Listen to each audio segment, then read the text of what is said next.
España ha sido puesta en el punto de mira del Banco Central Europeo. Hace unas semanas lanzó un comunicado donde avisaba sobre el peligro que conlleva el elevado endeudamiento y las políticas fiscales que estaba llevando a cabo el gobierno. Y es que el Banco Central está desesperado por volver a llevar a cabo una política monetaria normal y dejar atrás todos los inventos que han tenido que hacer desde la crisis del año 2008. Esto sobre el papel. ¿Dónde está el problema?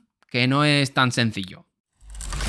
Desde la crisis del año 2008 se han llevado a cabo multitud de políticas de estímulo con el fin de evitar el colapso del euro, el cual estuvo a punto de volar por los aires en el año 2012 hasta que Mario Draghi dijo el famoso "whatever it takes". Toda esta situación se solventó con una de las políticas más populares de los últimos años, la expansión cuantitativa o quantitative easing en inglés, que en este canal ya explicamos varias veces de qué se trata. Pero es que en los últimos años se está llevando a cabo una nueva política un poco más silenciosa, el quantitative tightening o contracción cuantitativa. Y sí, parece que hablo en chino, pero esas políticas son cruciales para entender qué es lo que pasará en España y el resto de economías. Y en el vídeo de hoy lo vamos a ver, así que no me enrollo más, poneos cómodos, que empezamos.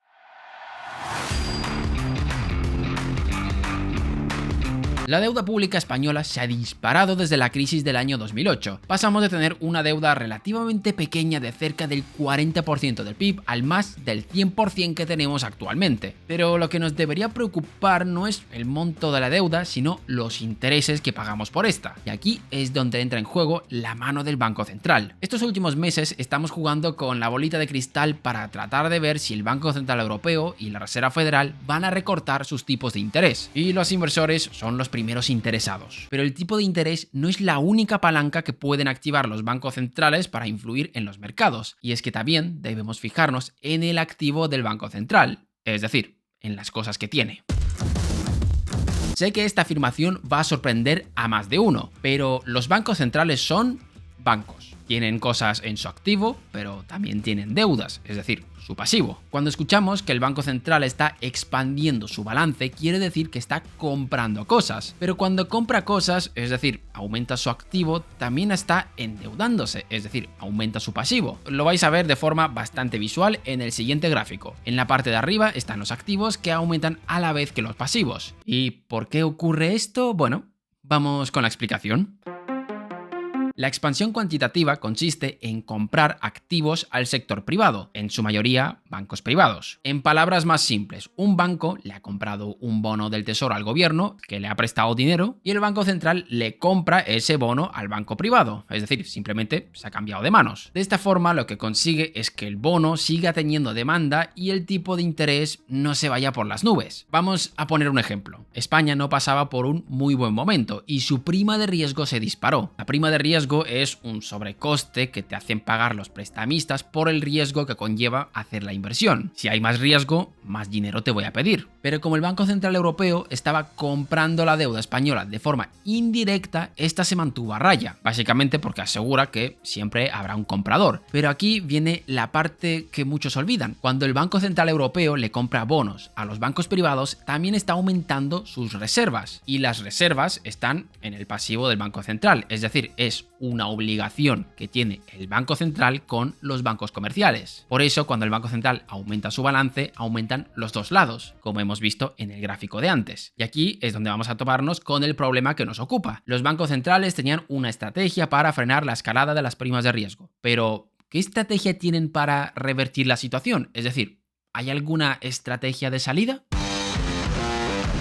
La estrategia de salida que están llevando a cabo los bancos centrales se llama quantitative tightening o contracción cuantitativa, que viene a ser lo contrario a la expansión cuantitativa. Si la expansión cuantitativa consiste en comprar bonos del Tesoro, la contracción cuantitativa busca vender los bonos o, siguiendo la terminología que hemos empleado, reducir su balance. Esto de aquí lo puede hacer de dos formas distintas. Por un lado, de forma activa, es decir, vender directamente los bonos mercado, y la otra forma sería la pasiva, donde simplemente espera a que se devuelvan esos bonos. Aquí un paréntesis: cuando se pagan los bonos se reduce tanto el activo como el pasivo del Banco Central, por eso es una política contractiva. Ahora bien, ¿cuál es el peligro de todo esto?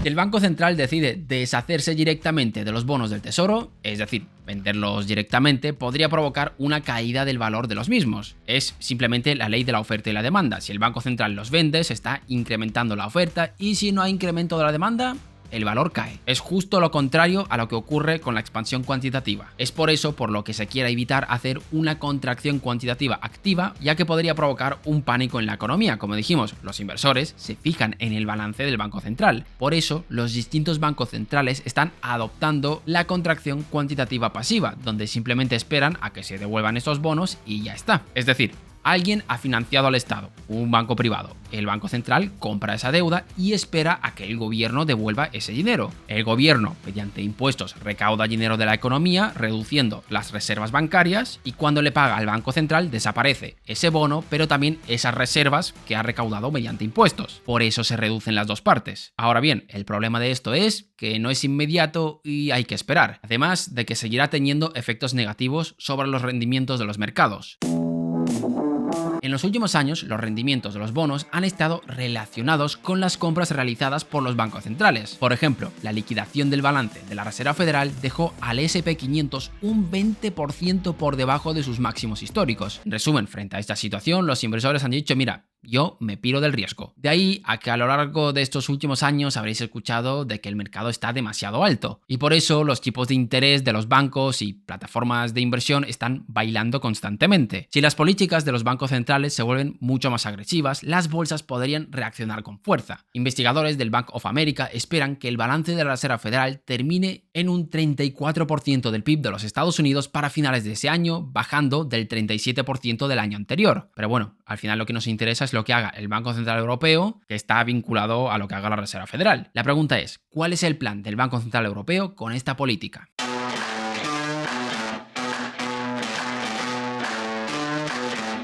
Ahora mismo lo que quiere hacer el Banco Central Europeo es sacar el excedente de reservas de la economía. Para simplificar la explicación, las reservas son euros que tienen en una caja fuerte los bancos privados para pagar sus deudas. Cuando el Banco Central Europeo hacía compras de activos, estaba aumentando la cantidad de euros que había en esa caja fuerte. Con esto lo que quería asegurar es que no haya tensiones en el sistema financiero, en otras palabras, que no haya problemas de liquidez. Pero claro, si se pasa llenando a los bancos de reservas, podría provocar el problema contrario, que hay demasiado dinero. De ahí a que se llama esto excedente de reservas. Se calcula que ahora mismo el Banco Central Europeo debería reducir a la mitad la cantidad de reservas si quiere volver al escenario que había antes de la crisis financiera. El problema, y aquí vamos a volver con el tema del vídeo, que parece que nos hemos ido por las ramas. El problema es que necesita la cooperación de los estados. Si los estados como España o Italia no consiguen reducir de forma significativa su deuda, podrían dificultar la implementación de esta política de reducción de balance. A medida que el Banco Central Europeo vaya dejando vencer los bonos y deje de comprar en el mercado,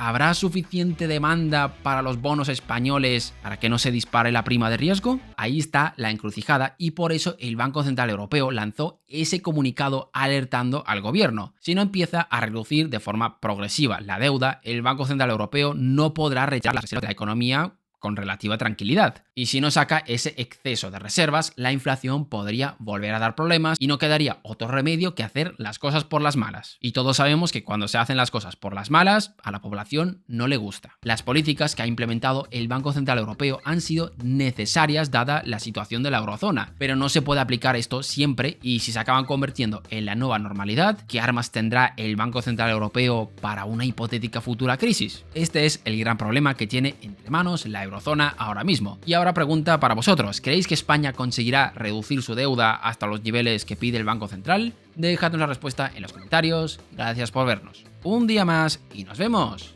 en el próximo vídeo.